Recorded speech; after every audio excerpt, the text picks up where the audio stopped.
I'm always fascinated by the moment someone realizes that songwriting isn't just something that they enjoy doing, it's actually how they process the world.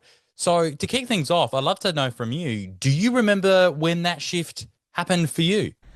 That's a great question. I think for me, songwriting was always more so of like an outlet. Like I didn't actually anticipate putting music out there for like a while. And I guess always my goal with my writing has been to just express myself as best as I can. And I find sometimes like things come out in writing that I can't like necessarily say in like conversation. So like I feel like it's always been that sort of like outlet to help me like learn and process my emotions. And then I don't know, I just guess with time I got more confident in my abilities and yeah, like wanted to share with other people. So yeah. Yeah. Let's talk about your new song now. It's called Lost It. I'm loving this one at the moment.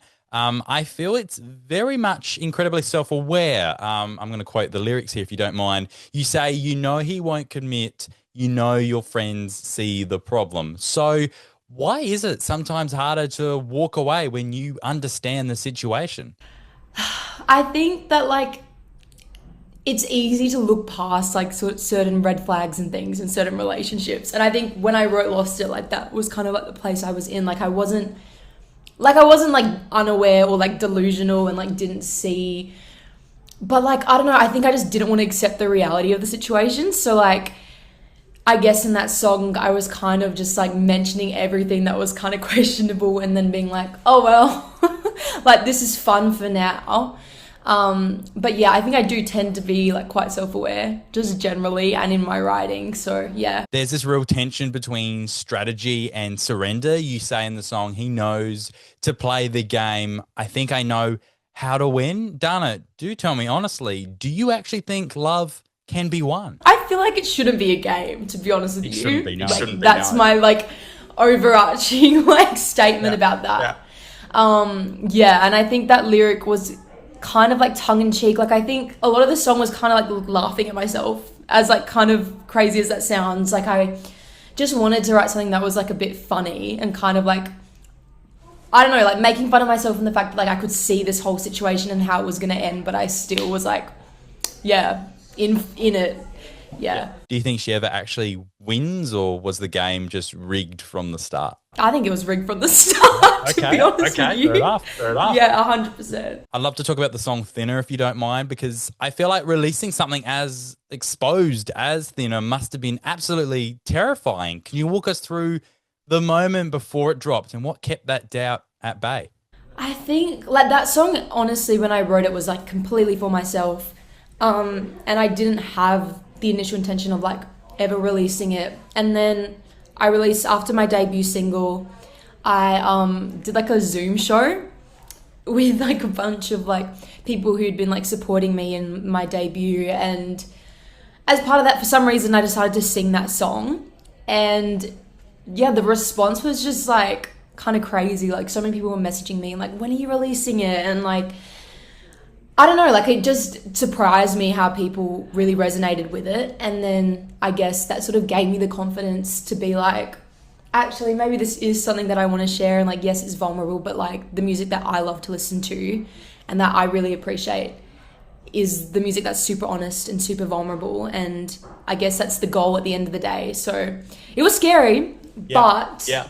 I would say like the response that I got from a lot of people really helped to make it a little less frightening and actually quite a positive experience. Yeah. Do you ever test your songs on friends before you release them, or do you just kind of throw them out there and hope for the best? I think I sometimes test on like social media. Yeah, yeah. I think sometimes weirdly that's less scary for me. Like having people that I really like love and care about like listen to the music like freaks me out a little bit. I do play it like like after I've like decided to record something, I like play demos and stuff to like yeah, my friends and family and like get their feedback because I do value that.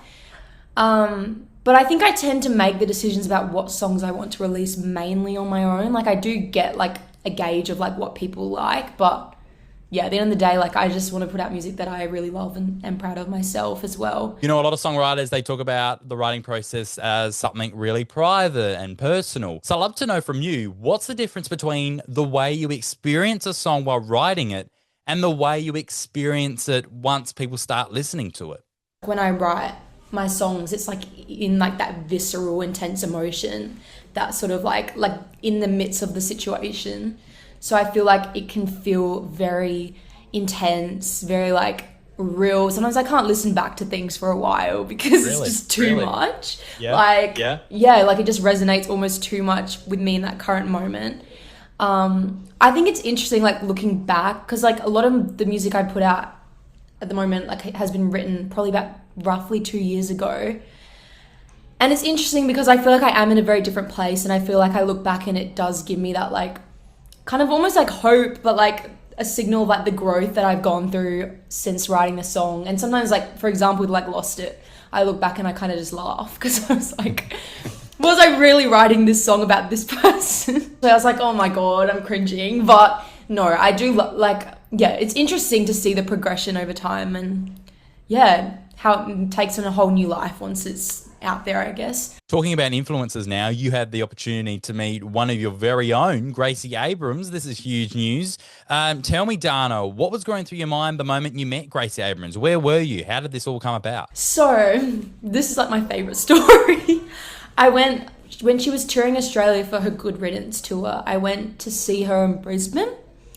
It was amazing. Like that show was like one of the best that I've seen. Anyway, and she was playing 2 nights there, I think. So I went to the first night and then I left the next day, but like late in the day. So like I went around Brisbane, like just vibing, trying to like, I don't know, get a feel for the city. And I was in this restaurant and I was with my mom, and she was like, she like texted me because she went to the bathroom and she's like, I think I just saw Gracie. And I was like, no, like, what are you talking about? Anyway, we went into the restaurant, they went to seat us, and they seated us like directly across from her. She was with like one of her bandmates eating lunch. And I remember just being like, what the heck? Yeah. Like, it was crazy. Anyway, and then I waited for her to finish her meal, and then I was like, hi. And she was so lovely, like such a kind, beautiful soul, like honestly. And she was just, yeah, so appreciative. She was like, thank you so much. Like, I'm so grateful for the support. Like, it was just most wholesome experience ever. So that was amazing. Yeah. When you spend a lot of time listening to someone's music, you almost feel like you know them through their lyrics. So did meeting Gracie Abrams feel like meeting someone familiar in a strange way? So, and especially because she was so like warm and like so just like kind, like I don't know, like the antithesis to what like I feel like a typical like celebrity like you'd picture them to be. Like I always knew she was lovely from like what I'd seen online of like other interactions and stuff, but like yeah, for sure. And it's like kind of crazy when like you go from listening to someone and then all of a sudden you're like in the same room as them, and it's like, what the heck? Yeah. Dana, thank you for chatting with me today. I cannot wait to hear what you've produced next, and really appreciate you taking the time. Thanks for being here. Thank you so much for having me. I really appreciate it.